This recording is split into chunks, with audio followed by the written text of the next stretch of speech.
What's up, everybody? Telmo here. I am going to be doing a very quick tutorial on how to get the most out of your base score on the start of your hanger line in Tony Hawk's Pro Skater 1+2. I think it's kind of important to note that I'm doing this on the PS5 version before the Switch release. A lot of people are speculating that there may be some sort of balance patch that comes out with the Switch release of 1+2.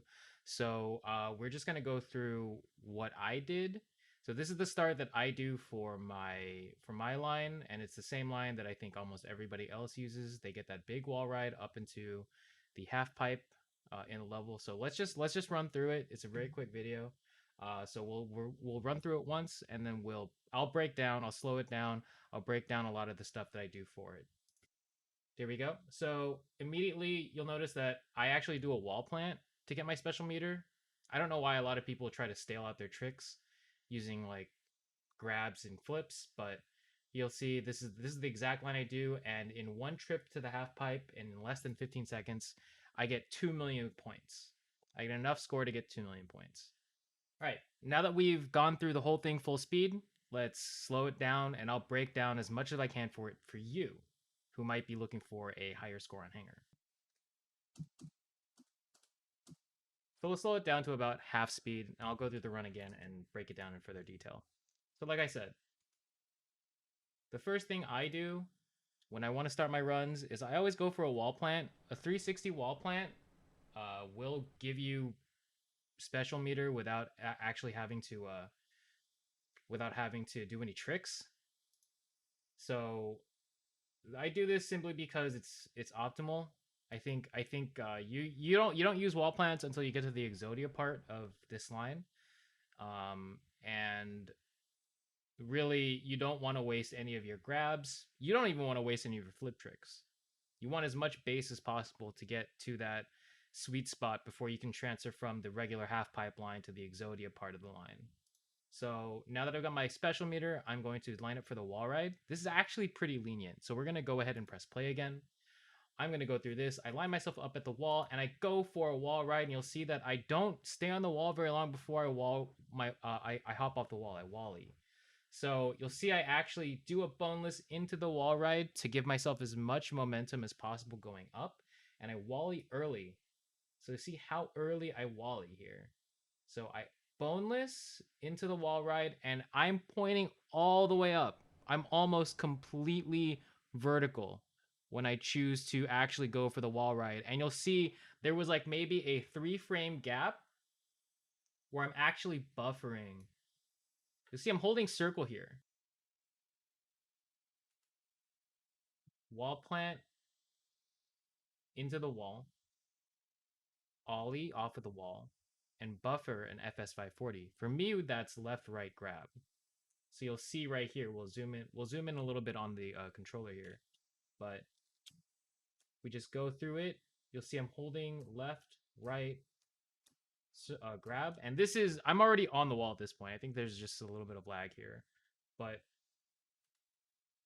left, right, grab, and then immediately, as soon as I can put in the input for a Casper Flip 360 flip, I'm going to be doing a Casper Flip 360 flip, which is up, down grab for me. So for me, this is left, right grab, up, down grab as soon as I can. So I can actually input the Casper Flip 360 flip while I'm in the FS 540, which is something you'll see here. Another thing to note, I'm not getting near the top of the roof here. I'm not going for that crazy, the old wall ride where you actually leave the level. I know you can actually hit the roof now, which sucks, but I still make do with the height that I'm given. So as you'll notice, the big things to take away from here are that I'm spinning while I'm in the FS540, holding L1 or left bumper or whatever you use for your left spin key. I'm buffering the FS540, and then I'm immediately going into the Casper Flip 360 flip, and this is how I get the 53,000 base off of the first acid drop or the acid bomb, whatever. So see, I spin it out. You get that extra rotation. This is really ugly, but you'll see I have 52k coming off of the first acid bomb. And then a lot of people don't like this. A lot of people might not like this, but I actually use the 900 here. I use my first 900 here because you'll notice that it's in regular stance. I start in switch stance to give myself the best start possible with the FS 540 Casper Flip 360 flip combination. But then I know that since I am going to be doing a 900 off of that, I'm going to be in regular stance. So on the second aerial, which is this one right here, I do 900 into the Casper Flip 360 flip. And you'll notice the same thing here. I can actually buffer my Casper Flip 360 flip while I'm in the animation for the 900. So I don't know the frame date on this for sure, but there is a first actionable frame that is in the middle of the 900 animation. And this is true for almost every trick. You can input your next trick during the animation of another trick. So you'll notice here, I have my 900, and I'm going into the Casper Flip 360 flip, and then immediately revert. So you'll notice here, I'm not buffering a manual. And I didn't buffer a manual on that first one. I think that's actually kind of important. I glossed over that. I actually do a boneless off of everything. I don't buffer any manuals.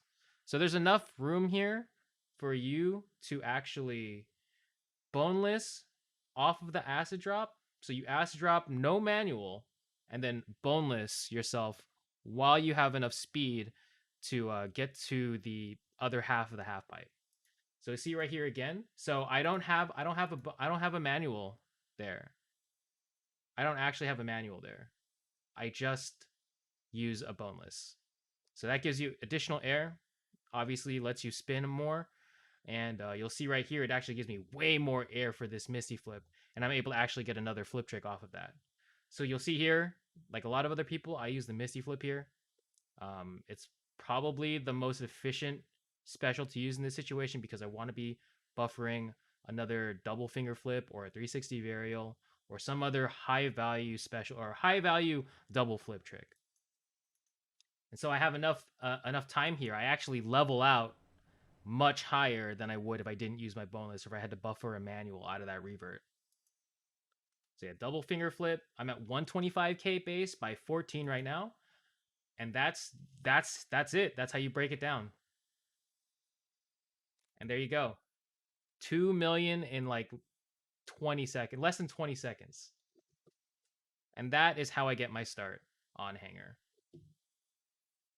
If you want to find out how I did the rest of this line, or if you want to watch my billion point combo on Hangar, check out my YouTube channel. Feel free to subscribe. I stream on Twitch semi-regularly. I say at least twice a week. You can follow me at twitch.tv/JustinTelmo. You can follow me on Twitter at twitter.com/JustinTelmo. And thanks.